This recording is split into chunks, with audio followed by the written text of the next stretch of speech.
নমস্কার বন্ধুরা, এখন থেকে রাজ্য সরকারের প্রতিটি সামাজিক জনকল্যাণমূলক প্রকল্পের টাকা আপনাদের ডিবিটি লিঙ্কড ব্যাঙ্ক অ্যাকাউন্টে ঢুকবে এবং সমস্ত বেনিফিশিয়ারি ডিবিটির মাধ্যমে, যেটা নরেন্দ্র মোদীজির নেতৃত্বে দেশের সরকার করেছে, ডাইরেক্ট বেনিফিট ট্রান্সফারের মাধ্যমে হবে। এবার আপনি যদি এনপিসিআই এর পোর্টালে এসে চেক করে দেখতে চান আপনার কোন ব্যাঙ্ক অ্যাকাউন্টের সঙ্গে ডিবিটি লিঙ্কড আছে, সেটা কিন্তু পারছেন না। তার কারণ কি, যখনই আপনি আধার সিডিং স্ট্যাটাসের ওপর ক্লিক করছেন, দেখানো হচ্ছে এই ধরনের একটা সমস্যা, যেখানে লেখা আছে an unexpected error seems to have occurred.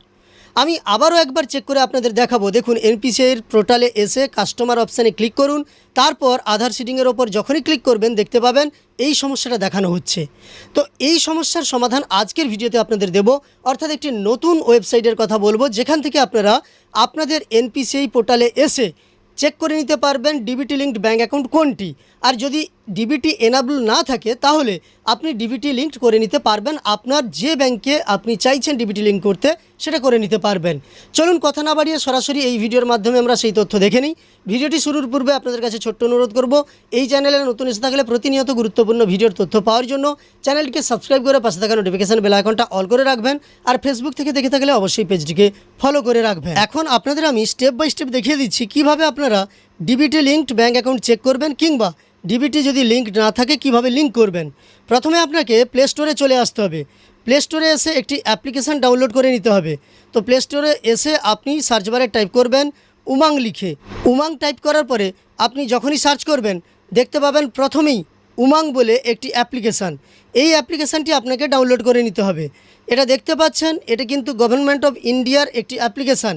তো এই অ্যাপ্লিকেশানটি আমার ডাউনলোড করা আছে, আপনি ডাউনলোড করে নেবেন। ডাউনলোড করার পরে ওপেন করলে প্রথমেই দেখতে পাবেন আপনার কাছে এই অ্যাপ্লিকেশানটি ওপেন হবে। এই অ্যাপ্লিকেশানটি ওপেন হলে আমি স্টেপ বাই স্টেপ দেখাচ্ছি, তাই শেষ পর্যন্ত অবশ্যই আপনারা ভিডিওটি দেখতে থাকুন। এখানে লোকেশান চাইবে, আপনি চাইলে আপনার লোকেশানটা দিয়ে দিতে পারেন, অ্যালাউ করে নেবেন।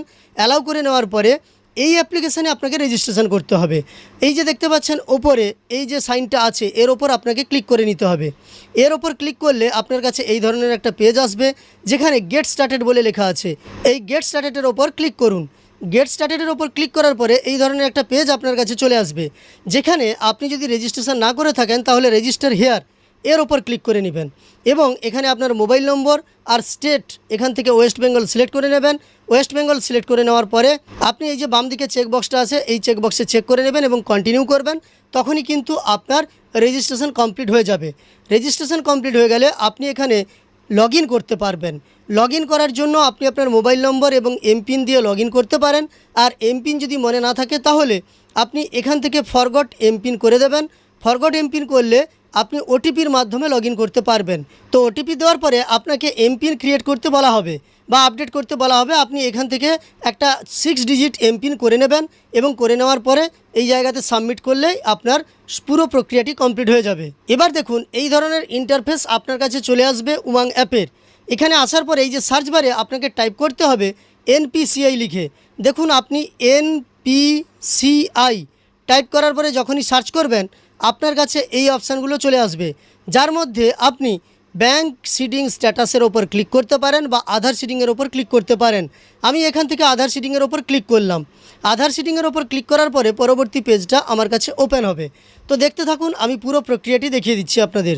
দেখুন, এবার কিন্তু এনপিসিআইয়ের সেই পোর্টালে আমরা চলে এসেছি। কোথাও কোনো এরর দেখাচ্ছে না, সরাসরি সেই পেজ খুলে গেছে। আপনারা দেখতে পাচ্ছেন এনপিসিআইয়ের সেই পেজে আমরা চলে এসেছি, কিন্তু সরাসরি আসতে গেলে আমাদের দেখাচ্ছিল যে সার্ভারের প্রবলেম। আর এইভাবে সুন্দর আসা যাচ্ছে। আসার পরে এইখানে আপনি আপনার ডিবিটি কোন ব্যাঙ্ক অ্যাকাউন্টের সঙ্গে লিঙ্কড আছে সেটা দেখার জন্য আধার ম্যাপ স্ট্যাটাস এর ওপর ক্লিক করে আপনার আধার নম্বর এবং এই ক্যাপচাটা বসিয়ে নিয়ে চেক স্ট্যাটাসে ক্লিক করলেই দেখে নিতে পারবেন। তাছাড়াও আপনি যদি আধার সিডিং করতে চান তাহলে আধার সিডিং ডিসিডিং এর ওপর ক্লিক করে নেবেন। ক্লিক করার পরে প্রথমে আপনাকে এখানে আধার নম্বর বসিয়ে নিতে হবে, 12 ডিজিট আধার নম্বর। তারপর সিডিংয়ের ওপর ক্লিক করতে হবে। এরপর এখান থেকে ব্যাঙ্ক সিলেক্ট করে নিতে হবে।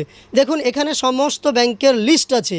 যে ব্যাংকের লিস্ট এখানে আছে সেই ব্যাঙ্কগুলোতেই কিন্তু ডিবিটি লিঙ্কড করা যাবে। আর লিস্টের মধ্যে আপনার ব্যাঙ্ক যদি না থাকে তাহলে তাতে কিন্তু ডিবিটি লিঙ্কড করা যাবে না। বা আধার সিডিং করা যাবে না। তো আপনি আপনার ব্যাংকটা সিলেক্ট করে নেওয়ার পরে দেখুন এখানে 3টি অপশান আছে, এটা ঠিকভাবে সিলেক্ট করবেন। একটিতে আছে ফ্রেশ সিডিং, মানে আপনার আধার সিডিং কোনোটাতেই নেই বা কখনোই হয়নি, তাহলে ফ্রেশ সিডিংয়ের ওপর আপনি ক্লিক করবেন। আর যদি দেখেন যে আপনার একই ব্যাংকের অন্য অ্যাকাউন্টে সিডিং আছে, মানে ধরুন আপনার স্টেট ব্যাংক অফ ইন্ডিয়ার দুটো অ্যাকাউন্ট আছে, যার মধ্যে একটিতে আধার সিডিং আছে, আপনি চাইছেন অন্যটিতে আধার সিডিং করবেন, তাহলে এই দ্বিতীয় অপশানে আপনি ক্লিক করুন। আর যদি আপনি এক ব্যাংক থেকে অন্য ব্যাংকে ট্রান্সফার করতে চান আধার সিডিং, তাহলে নিচেরটাতে ক্লিক করবেন। মানে ধরুন আপনার পাঞ্জাব ব্যাংকে আছে, আপনি স্টেট ব্যাংকে স্থানান্তর করবেন, কিংবা আপনার স্টেট ব্যাংকে আছে, আপনি পাঞ্জাব ব্যাংকে স্থানান্তর করবেন। এই ধরনের একটি ব্যাংক থেকে অন্য ব্যাংক অ্যাকাউন্টে যদি ডিবিটি স্থানান্তর করতে চান, তাহলে 3 নম্বর অপশানের উপর ক্লিক করুন। এরপর আপনার অ্যাকাউন্ট নম্বর, মানে যে অ্যাকাউন্টে আপনি ডিবিটি লিঙ্ক করতে চাইছেন সেই অ্যাকাউন্ট নম্বরটা বসান। তারপর সেই অ্যাকাউন্ট নম্বরটা আবার কনফার্ম করুন, মানে দ্বিতীয়বার বসাবেন ঠিকঠাকভাবে। তারপর এই যে চেকবক্সটা দেখতে পাচ্ছেন, এই চেকবক্সে চেক করে নেবেন। এবার নিচে এসে এই ক্যাপচা কোডটা দিবেন, তারপর সাবমিট করবেন। সাবমিট করলেই আপনাকে শো করবে যে আপনি লিঙ্ক করতে চাইছেন এই ব্যাঙ্ক অ্যাকাউন্টে, সেখানেও আপনি ওকে করবেন। ওকে করার পরে দেখতে পাবেন আপনার আধারের সঙ্গে যুক্ত মোবাইল নম্বরে একটি ওটিপি আসবে, যে ওটিপি বসিয়ে নিয়ে আপনি কনফার্ম করলেই আপনার সাকসেস হয়ে যাবে দেখাবে। আর যদি কোনো কারণে সাকসেস না হয় তাহলে আপনি দ্বিতীয়বার চেষ্টা করবেন। তো সাধারণত একবারেই সাকসেস দেখিয়ে দেওয়া হয়, আর এই ওয়েবসাইটে আসতেই সমস্যা হয় সবচেয়ে বেশি।